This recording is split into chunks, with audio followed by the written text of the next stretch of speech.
back to the Gospel of Luke. The Gospel of Luke, chapter 11. It's hard to believe we're, according to my notes here, this is the 52nd message on the Gospel of Luke, which means I've been preaching for 52 weeks on Luke. So we're in the Gospel of Luke, and this is the 52nd message, and that's a year. Luke 11, 5 through 12. Follow along as I read. Probably another familiar passage. He's in this section here about praying. Then he said to them, "Suppose one of you has a friend and goes to him at midnight and says to him, 'Friend, lend me 3 loaves. For a friend of mine has come to me from a journey, and I have nothing to set before him.'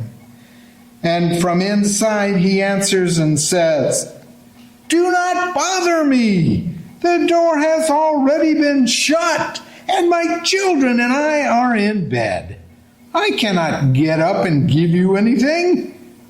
I tell you, even though he will not get up and give him anything, because he is his friend, yet because of his persistence, he will get up and give him as much as he needs.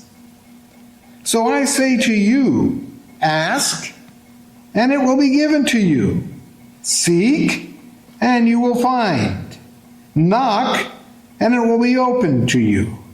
For everyone who asks receives, and he who seeks finds, and to him who knocks it will be opened."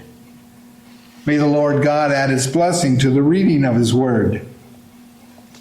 As I mentioned earlier, this is in the context of prayer.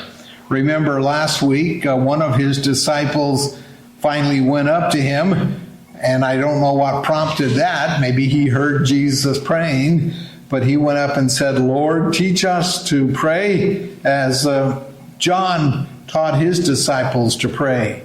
And we looked at that in a general way as to the emphasis on praying. Now, he continues with the theme of praying, but now he is using a parable to illustrate a biblical truth. Now, you are a knowledgeable crowd, at least you ought to be if you've been taking notes of my preaching over the years, and most of you could define a parable for me. I could even have Mark do that. But a parable, Jesus has a crowd and he wants to use a human event. And a human event that actually happens, like we would call it a fictional story. And so we read books that are fictional, meaning the author has invented the characters and the situation, but the purpose, the theme, the idea of the text is true. That is, it is biblical.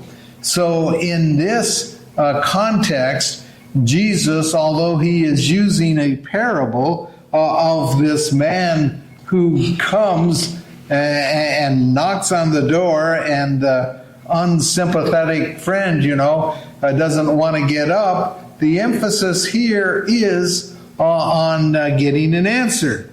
So the focus still is on praying. And the whole emphasis is, how do you pray? And do you pray differently for a different subject or a different situation? I know that if we're in a crisis, like if I was probably, hopefully not, I don't know when the Lord will take me. I'm certainly ready to go, but I've been praying and hoping that I'll go up in the rapture. And if you all figure that out, if Jesus answers that prayer and takes me up in the rapture, it can't be that long till the rapture comes. So come quickly, Lord Jesus. But the idea is, if I were diagnosed like Bob Pitt with leukemia, I'm going to make a suspicion that my family and friends would probably pray more diligently for me because I now have leukemia. I have a diagnosis from doctors that say, from my perspective, if God doesn't intervene according to what they know, I'll be with Jesus in 4 to 5 months. And I pray that it would be in less than 1 hour. But right now, you kind of envision, what is it going to look like when I go up in the rapture? But Jesus is trying to teach his followers, as historically trying to teach us, prayer is serious. God does expect you to pray. And he comes along here as the disciples have asked him, and he's given them this major outline to pray. And then he comes along and he says, now, if you really really underscore and want to get an answer, and the implication is an affirmative answer to your request, and it meets all of the criteria, then you need to pray persistently. You need to pray fervently. And if you do so, it isn't that God couldn't, but he says, if you do this, I'll give you an affirmative answer. And so he comes along and says, so how persistent is your prayer life? Like the Apostle Paul wrote, he says to pray without ceasing.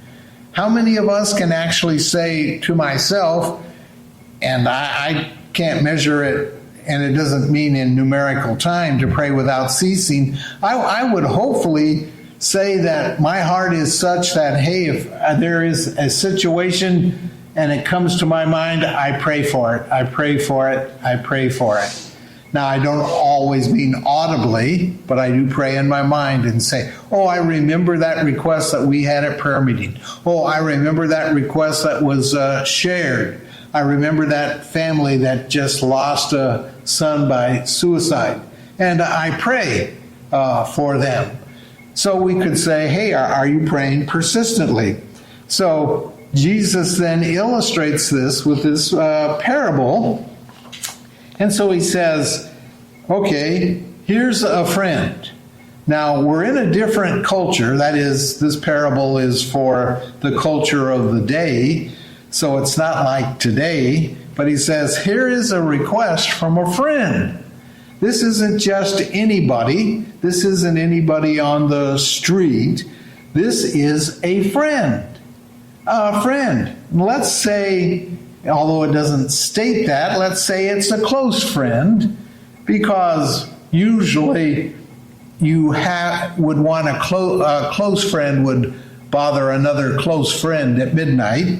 And so we have, and you have to understand, in that culture, that was the practice. And so what he is saying is, I've had a friend who's come to my home at midnight around that hour, and according to the rules of hospitality, because God already has told them, and it wasn't uncommon in that day. That's probably why he says midnight, because of the heat of the day. We kind of can relate to that, right? Just go back a week when we were having those 90-degree weather.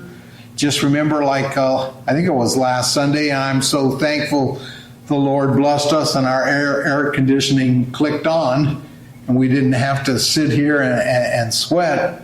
And afterwards, and the AC was on, and I was still sweating. That's probably the only one in here that I knew I had sweat on my back. And I've always thought, I'm thinking, if you lived here 100 years ago in Des Moines, and you went to church and a church service, and you gathered in a building in July, and it was hot, they didn't have AC. They didn't have air conditioning. I wonder how those people survived. I ask myself that question quite a bit, especially if you live down south, like in Alabama, Mississippi, or Louisiana, or Georgia, or even Florida. I mean, think of those people 100 years ago. They didn't have AC. The sweat must have been just pouring off of them. Well, in this culture, in Israel, in July, it was hot. And it wasn't unusual for people to get up a little caravan, a group of people, and travel at night. Because if you went by yourself, you were at risk of being robbed. So people would travel at night. And of course, they didn't have 24-hour Casey's. They didn't have any 24-hour convenience store. So wherever they were going, they were hoping they would get to where their friends were who would help them. And Jesus tells us in that culture, he tells us we are to be a hospitable people. He says, by the way, that's why some of you, when you've entertained strangers unawares, you entertained angels. And he's kind of trying to tell us, hey, have that kind of desire when somebody's hurting and you can entertain them. And I mean, it's no difficulty for you. You've got the food, you've got the place, you've got the room, you have the shelter. You let them in, and Jesus says, we are to be that kind of people. Well, he says, especially if friends come by at midnight. And obviously this was an unexpected, it wasn't like they wrote a letter ahead and said, I'm going to show up on this day. So it was unexpected. He comes at midnight, and he is hoping for a little hospitality. He's hoping, and part of hospitality is always providing a meal that is for guests. Like when our family comes, especially from Washington, and they fly in here, we usually take them out to dinner somewhere. I would suspect you would do the same if you had relatives come and you had to feed them while you take them out. Well, that wasn't uncommon in Jesus' day either, but usually the hospitality of providing a meal was in the home. They didn't take them out to a restaurant. And so these unexpected guests, friends who have come, they need a meal. They need a meal. They're hungry. They've traveled a little ways, obviously, and so now they're knocking. Now, you have to understand, he's not asking for himself. He's not. He went to a friend's house. So in this prayer situation, it's obvious he's asking for someone else. Like this morning, we shared prayer requests. We had people on the list. They all weren't our friends. In fact, some of them we may not even know. Some of them we do know. But we prayed for them. We interceded for them because God has told us to do that. Well, this is his friend. He's gone to another friend, and he says, I need some bread. I need to feed these friends of mine who have come to my doorstep unexpectedly, and I'm out of food. I'm out of bread. I haven't been to Hy-Vee. I haven't been to Fairway. I haven't the resources to feed them now, but they're hungry now. And there's a real need. So you have to understand the implication here in this story. There is a real need. This isn't just a whim. This isn't just, hey, let's do this. There was a real need. So Jesus is talking about there is a need, a valid need, not just a whim, and he's asking for help because he can't provide it. The person who is knocking on his door, he's saying, I can't provide it. Has anybody ever asked you for help, even in your own family, and said, I need help? And you can honestly say, I want to help you, but I too can't help you. I have no bread.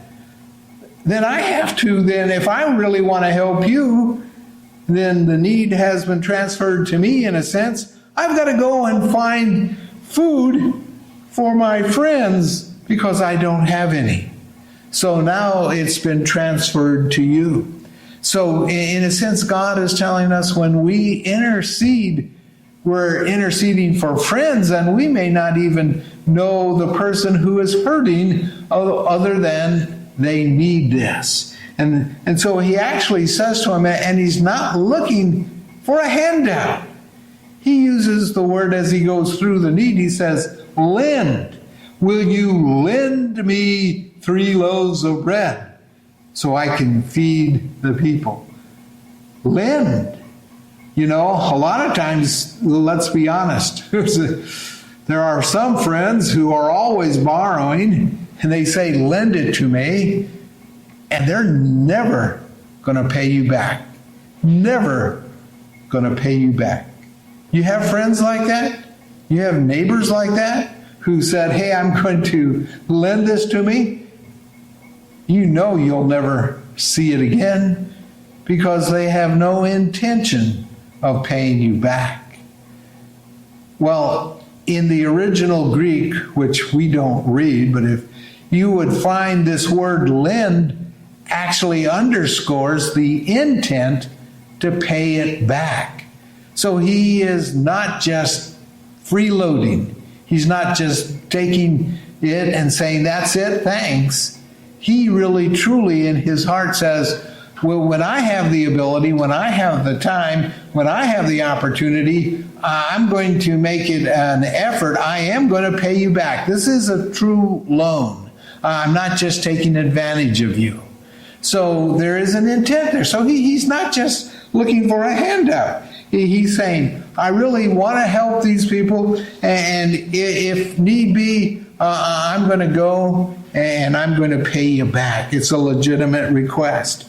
So we have here, Jesus is talking about a person who has a need. You may not know them, but it has come to your attention. And he's saying, you have the ability to assist and to help them. Now the choice is yours. Are you going to help them? Are you going to help this friend of yours? Well, let's look at the excuses of the friend, that is, the one whose door has been knocked on at midnight by you, which you are illustrating the prayer. You are praying to this friend. And so your neighbor, your friend, it's not just a neighbor, by the way. In the original, it is written that it's a friend, most likely a close friend, somebody who knows you well. So we're not just looking at anybody. We're not looking at just a homeless person. We're looking at a close friend. So you're going to say, well, it's midnight. I've worked all day. And hey, this is a bother. I'm tired. I'm fatigued. I don't know how some of you are. Fortunately, in my younger days, I used to work a lot of hours. Fortunately, now I don't have to go out and do as much physical labor as I had to when I was younger, which I'm glad for, but some people still work 16 hours a day. I've always wondered about that in a sense, and if you are looking for work today, there should be work available for almost everybody, because if you go anywhere, there's long. We were just talking about that this morning.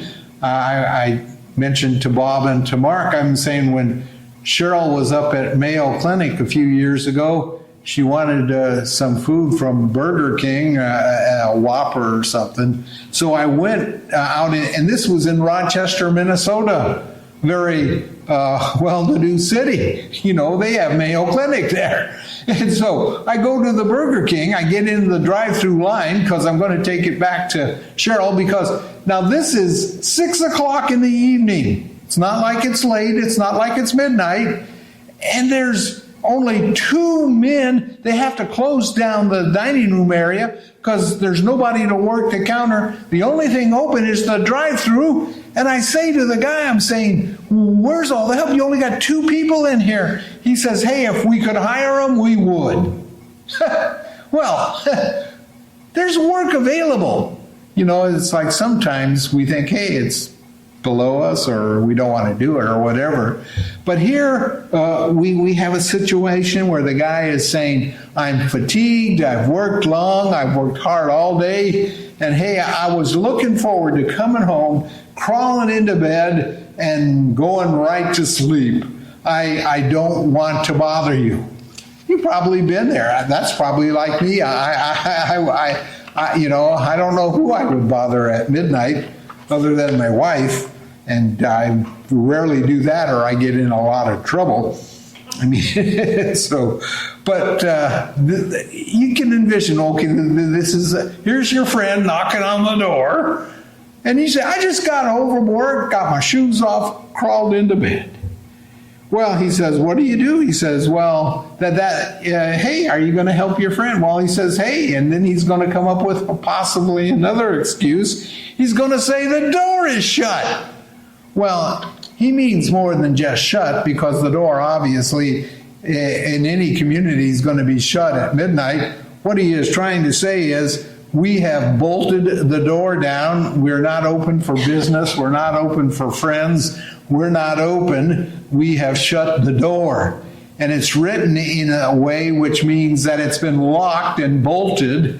And in a sense, it's like we've got a barrier there. You can think of those castles in the Middle Ages where they would drop down those huge beams to shut the doors. It wouldn't be like that. But what it's saying is, we've gone to quite a bit of effort to lock our door.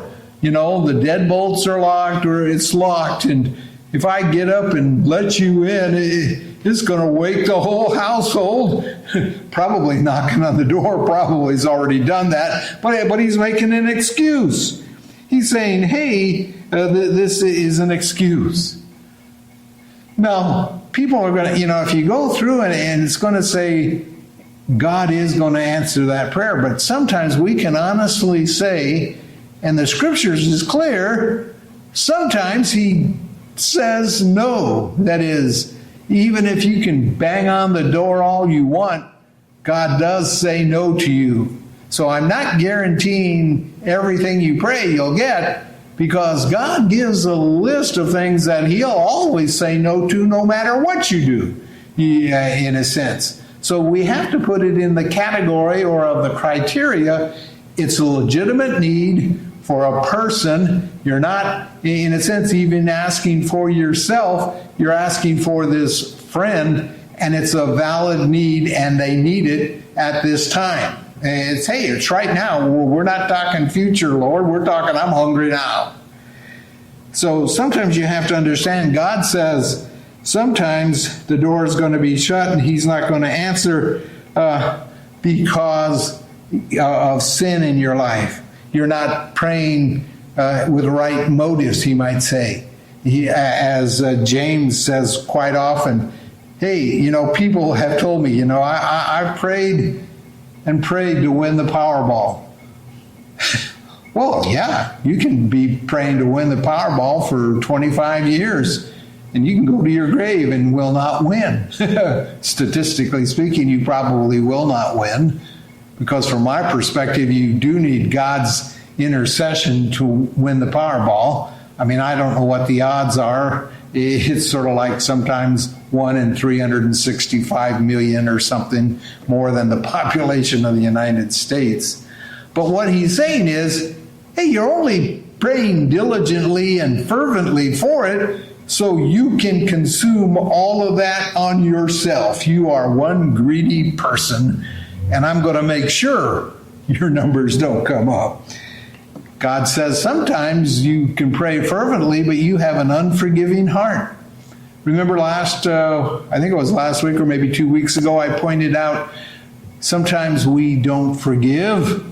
Well, God comes out and says sometimes if you don't forgive somebody and you come to me in prayer and you have a legitimate need, but hey, you've got an unforgiving heart for some issue that you can insert the situation.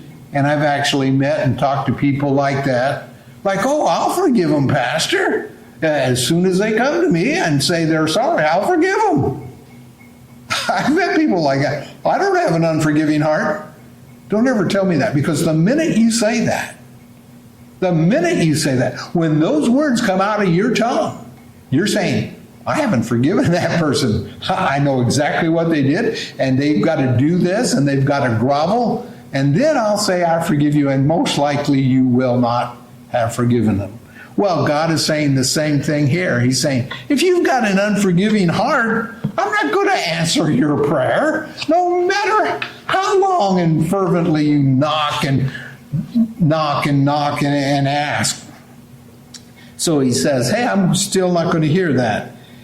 And actually, if you want to look if you have a problem with your husband or wife, if you're married, in 1 Peter 3, 1 through 7, it says, if you're fighting with your husband or you're fighting with your wife, then your prayers are hindered.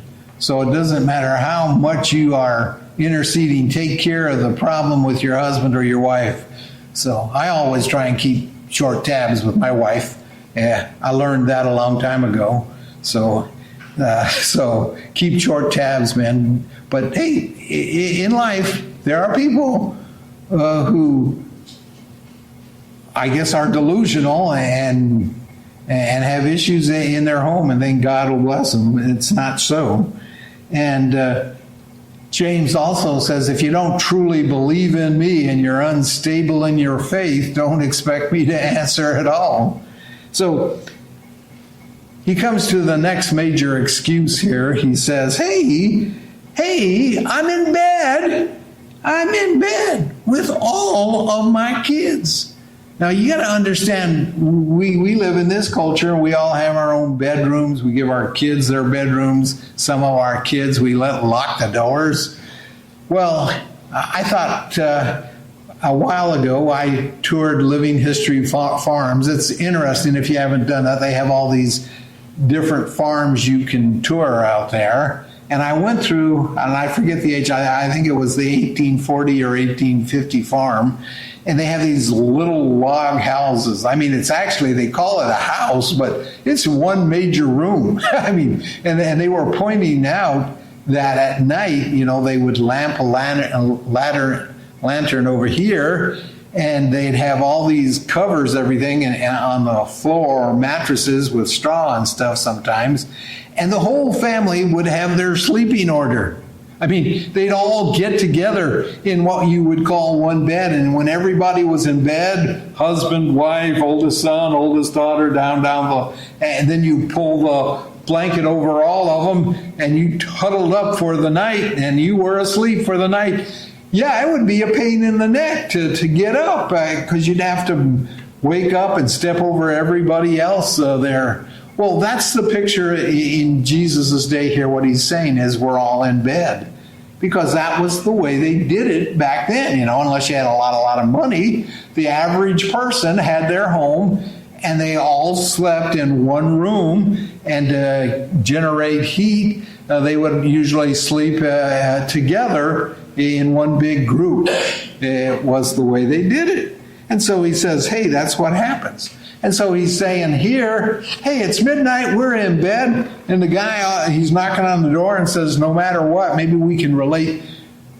Since Ella just came into the world, the guy could say, hey, my friend, his wife's in labor, and I need to get her to the ER. I need to get her to the hospital now, right now. Hey, get out of bed, open the door. I need to get her. Oh, I can't. I'm in bed. He's saying, hey, this is a serious situation. I don't care if you wake up everybody. Get me there. And so he's saying the excuse doesn't matter. And so what Jesus is saying is, even though your friend, who your close friend, does not want to help you because he's your friend, but because your need is legitimate and necessary and needs answers now, he says, God will move in the same way. What he is saying is, he will get up and help you. God will not leave you in distress. If you have a legitimate need now, and the idea, the suggestion here, it's not for you. It's not even, in the sense, by the implication of the parable, it's not even for his family, but it's for a friend who's come that he may not even know, but he can help. You do something right now. And he says God is the same way. In a sense, he's saying, hey, God is your friend in a sense that if he can help, he is there right now. Right now. And then he goes on to illustrate real clearly here, because it's a command. It's not a suggestion. It's not an option. When he says, hey, he says, ask, seek, knock. It's a command, and it's a continuous command, which means you keep doing it. You keep doing it. You keep doing it. You keep doing it. Have you ever thrown in the towel? Now, sometimes God does say no. Believe me. But sometimes he says, I just want to see how persistent you'll be. I'm going to answer. I love you. I really care, but I want to see, do you really want this? Do you really want to help? Do you really want to try? And so he's trying to teach us about praying, and he's saying, sometimes we need to pray like that. There's situations like that. Are you a persistent person who will pray? And that's what Jesus is trying to tell them. So when you go back to the major theme, teach us to pray, he goes down to the parable and says, hey, maybe because he knows our nature, but he's saying, I want you to be persistent. And so the challenge is for you this morning to evaluate yourself. Are you persistent in prayer? Or do you just casually mention it and then forget it and then file it away?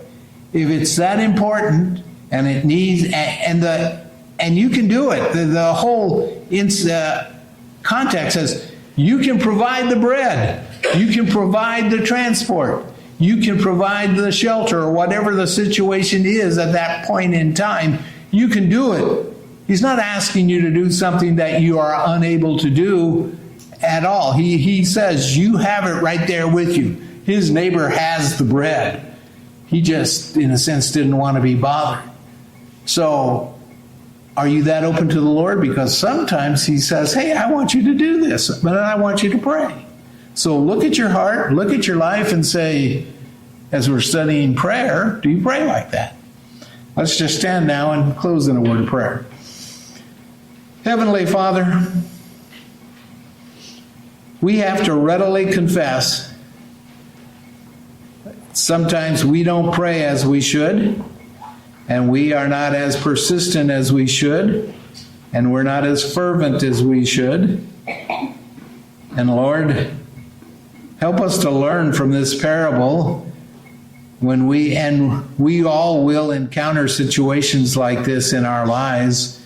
They will vary from person to person, but the attitude is still there for each of us. Help us to be persistent and available in our prayers because you have told us to.